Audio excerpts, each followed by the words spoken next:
Good morning. Welcome. Thank you all for coming. My name is Jason Lyon. I represent Pasadena's District 7 on the Pasadena City Council. That's the district in the south central part of the city that stretches from the Pasadena Playhouse across the Kaiser School of Medicine, Caltech, and PCC. And my district has been particularly hard hit by copper thefts over the last few months, as has our entire city. And so we are here to let you know what the city is doing to address that issue. This is not a victimless crime. It has an outsized cost impact on the city as we have to replace the copper on an expensive market, but also deploy resources on an emergency basis. And it affects the feeling of safety in our business and residential neighborhoods as lights go down in the middle of the night. And so we are here to do something about it. Before we begin, I want to thank Supervisor Barger for her leadership on this issue and the county for its partnership. And with that, I would like to introduce the Mayor of Pasadena, Victor Gordo. Thank you, Councilmember Lyon. I'd like to thank everyone for coming out and drawing attention to this. As you've all heard, for the past few months, Pasadena has struggled with a number of copper thefts throughout the city. Not only is this an economic, does this have an economic impact to the city of Pasadena and to its residents, it really is a public safety hazard. When the copper is removed, we then have lights, we have systems, entire systems that go out. But there's also a public safety hazard to the people involved. As they remove the copper, there could be concerns if the copper is somehow tied into an electrified system. The Pasadena Police Department, together with staff, is engaged in an effort to catch the perpetrators. And we're here to thank Supervisor Barger for her contribution and her efforts to assist the city of Pasadena. Supervisor Barger, as you all know, is contributing $100,000 to 100,000. Okay, well, you got it. I added a zero. $10,000 to as a reward to incentivize someone. If you know something, say something. Please work with WeTip and help us catch the perpetrators of these crimes. These are serious crimes. These are not just crimes that and vandalism. These are not just crimes and vandalism that we should ignore, because as it's happening in our city and it's happening elsewhere throughout the region, more and more public safety concerns are raised by the absence of the copper. So the county's dollars will be distributed together with the cities, and we hope that we will have someone in custody fairly soon.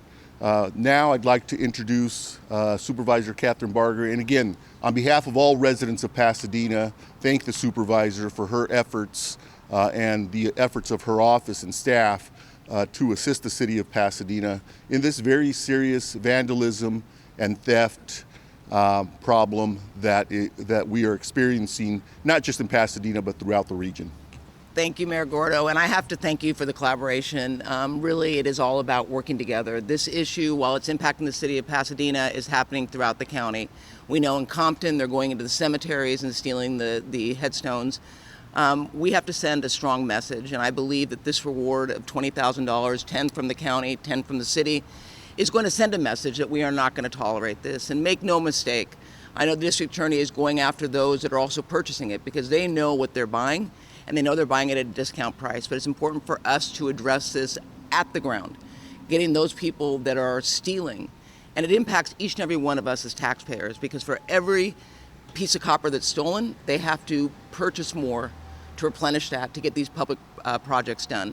So I am proud to work with the city of Pasadena, and make no mistake, you've got one of the best police departments, Pasadena Police Department. I know they're working very hard to aggressively address this.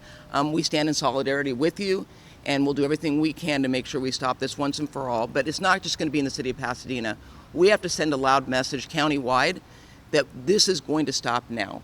So with that, I would like to introduce an incredible police chief, Gene Harris, to give you some information. Thank you.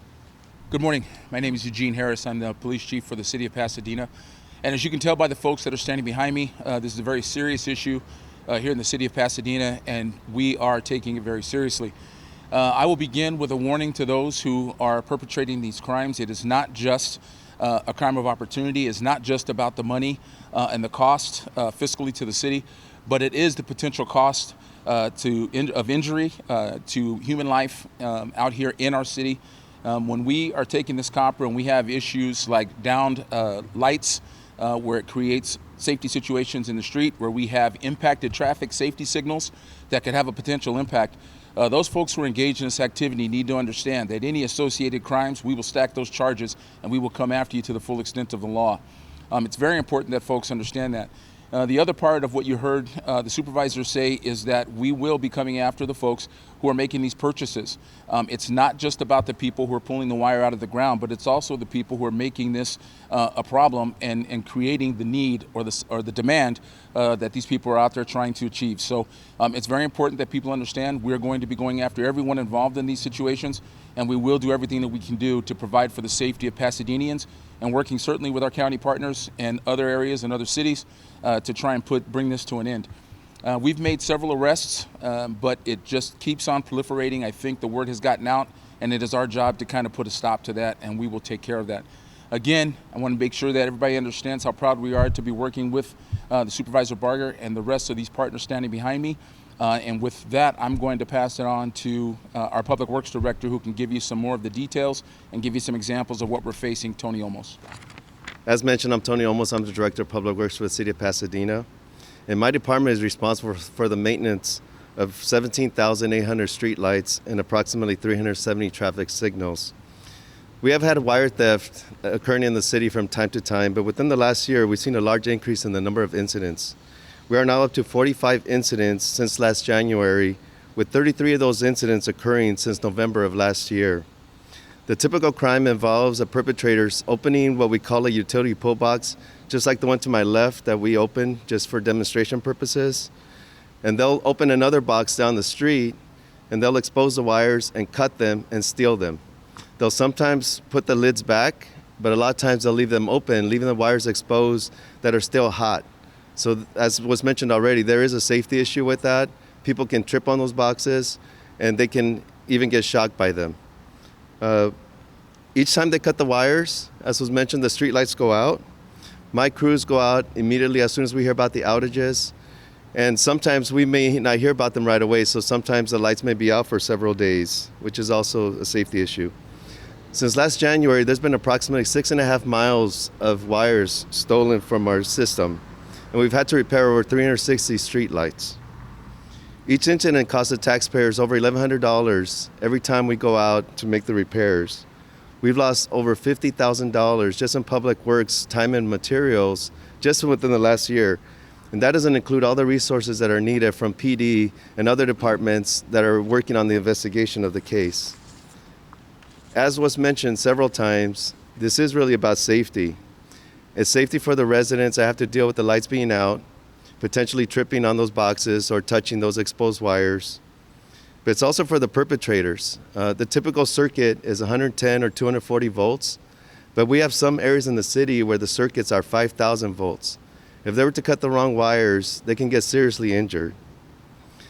And to differentiate between who should be out in the street and who should not be in the street, the city vehicles, the city staff that's working on those street lights will always be in a marked city truck with the city logo, with the department name on the door. If you see anybody else out there that is working at night, that's not properly identified, or you see the street lights that are out, as was mentioned, please say something, and we really appreciate your cooperation. Thank you. Before we open up the questions, I just want to make it clear the county supervisors kind enough to offer a $10,000 reward. The city of Pasadena is matching it with $10,000. That's $20,000. That doesn't mean that will go to one person individually. It will be incremental based on the leads that we get. And so with that, I want to open it up to any questions. I'm not going to talk about that here for this press conference, but I can tell you that we have some leads and those leads are directing us in several different directions at this time, and I'll speak more about that once we figure it out. The immediate mitigation measures that we're taking, we're looking to seal the boxes with construction adhesive, but we have to move out some of the wiring and some fusing that's in there, so it's taking us some time. But that's what we're immediately doing. We haven't got to the point of considering something that drastic since we have 17,000 street lights. Solar is not an option at this time. We have had traffic signals, a couple of them being impacted. We have not had as many, but that is where our major concerns come in, because once they start affecting the traffic signals, then those can go dark and there can be an additional safety issue on the street. So we've been tracking it since the last year in terms of the cases. We've had till now 45. So 360 streetlights have been affected and 2 traffic signals were affected. We've had 6 arrests within the last few months. There were 2 to 3 more prior to that, but we're still working cases that have several suspects that we're looking at. The arrests we've made are the folks that are on the front end, taking the wire. It's been a little bit of everything, but primarily what we're talking about here today are, as has been described, the poles and the boxes that are out amongst the general public. So we have several of those things that are happening, as the Public Works Director has indicated with these examples. They've all been in a pretty centralized area with a few outliers, but it's a danger to the city at large. You heard we have over 17,000 of these boxes, so it could occur anywhere in the city.